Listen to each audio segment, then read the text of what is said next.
Jadi daripada sini kita sedar bahawa sebenarnya negara kita sepatutnya boleh melonjak jauh daripada segi ekonomi dan pernah melonjak jauh pun daripada segi ekonomi, tetapi sekarang ini tak mampu nak pergi ke melonjak jauh kerana dua manusia. Pertama, yang kita namakan Mahathir, yang kedua yang kita namakan Najib dan Rosmah. Yang tu kes 1MDB. Tapi sekarang ini kenapa nak ambil Najib dan Rosmah pula bersekongkol dengan korang? Sekarang ini Najib dan Rosmah, kalau betul lah dia menyokong Datuk Seri Anwar Ibrahim, dia dah tak ada kuasa. Dia dah tak ada kuasa, dia bukan Perdana Menteri, dia tak boleh menentukan. Tetapi kalau sekiranya tim satu lagi nak ambil, jatuh kerajaan, ambil Mahathir, dia akan ambil Mahathir jadi Perdana Menteri. Dan ini merupakan, bawa saya punya poin yang ketiga. Bahawa Azmin dalam perancangan terdesak beliau sekarang ini untuk bergabung dengan Tun Mahathir, bergabung dengan Muhyiddin, bagi membentuk satu coalition yang baru. Coalition yang berbentuk di mana pembentukan ini akan memastikan antara lain Mahathir menjadi Perdana Menteri. Timbalan Perdana Menteri adalah Azmin Ali. Kemudian Azmin Ali akan jadi Perdana Menteri setelah itu, dan timbalannya adalah Hishamuddin. Di mana pergi Muhyiddin Yassin? Muhyiddin Yassin akan back off. Dia tak akan letak jawatan sekarang, tetapi dia akan undur diri. Dan Muhyiddin Yassin tidak ada pilihan lain sekarang ini. Kalau tengok daripada segi majority dia, kalau kita tengok Barisan Nasional ada 41 kerusi, di mana 39 adalah datang daripada UMNO. Meninggal seorang, tinggal 38. Equal dengan keadilan sekarang ini.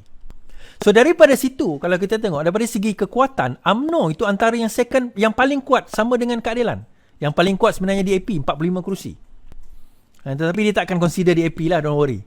Tetapi kalau kita tengok daripada segi parti Melayu dan mix Melayunya, yang predominantly Melayu, kita akan tengok keadilan dan kita akan tengok kerusi daripada UMNO. Dan UMNO sekarang ini berpecah dua. Kita kena ingat, kerusi UMNO ni bukan 1-2. Dia bukannya 18 macam PAS. We are talking about lebih kurang dalam kalau kita bagi separuh pun, we are talking about 18 kerusi, 19 kerusi. 19 kerusi. UMNO yang berkemungkinan akan betray Muhyiddin Yassin.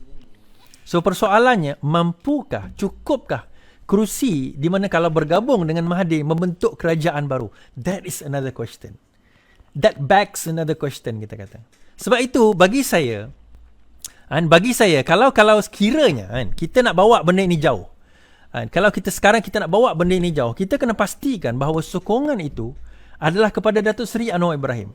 Kerana apa? Kalau kita kembalikan kepada Mahathir, akhirnya dia akan bawa kembali kepada kerajaan sebagaimana yang pernah berlaku tahun 1985, tahun 1990, 1991, 1992, 1993 sampai tahun 2003.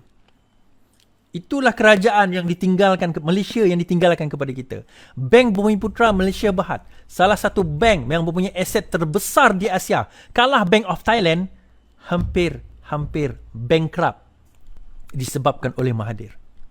Dan ada dua orang bekas kaki tangan Bank Bumiputra mesej saya personally. Dia kata betul Iswardi apa yang you cakap.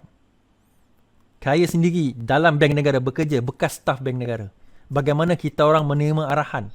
Kalau UMNO datang bawa cek UMNO, even kalau cek tu tak ada duit, luluskan.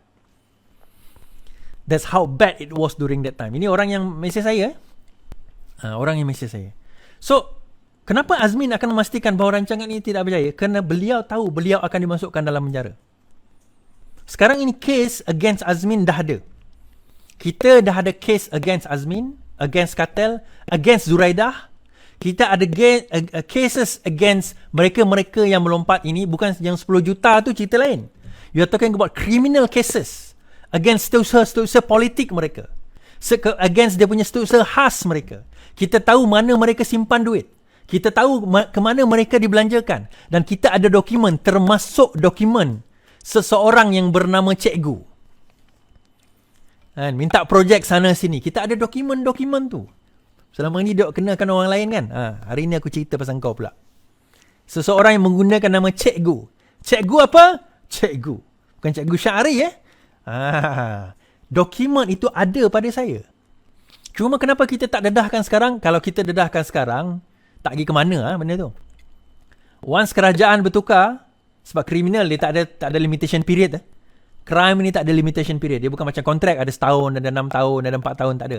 Crime dia tak ada limitation period. Kan projek projek pasir dekat Selangor, dekat Negeri Sembilan. Kan, all those things, projek tanah dekat Sepang.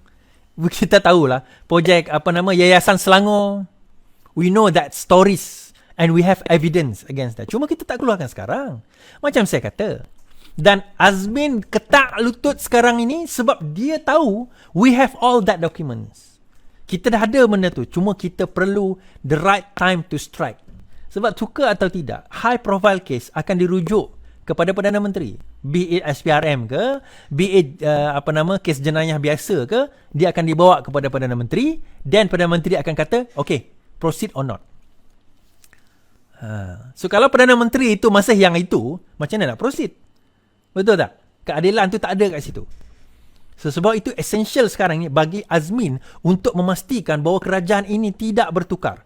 Kerajaan ini kekal sebagaimana yang ada sekarang ini. Kerana kerajaan kalau kekal, kalau bertukar, dia akan membentuk satu satu tembakan yang sangat besar kepada Azmin, Zuraida, pengkhianat-pengkhianat, termasuklah mereka yang sekarang ini sibuk mendapat projek di dalam negara Malaysia dalam keadaan COVID sekarang ini. Dan kita akan juga membawa isu bahawa Muhyiddin Yassin telah merasuah ahli-ahli Parlimen PAS, ahli-ahli Parlimen UMNO, ahli-ahli Parlimen MIC, MCA untuk mereka kekal di dalam jawatan.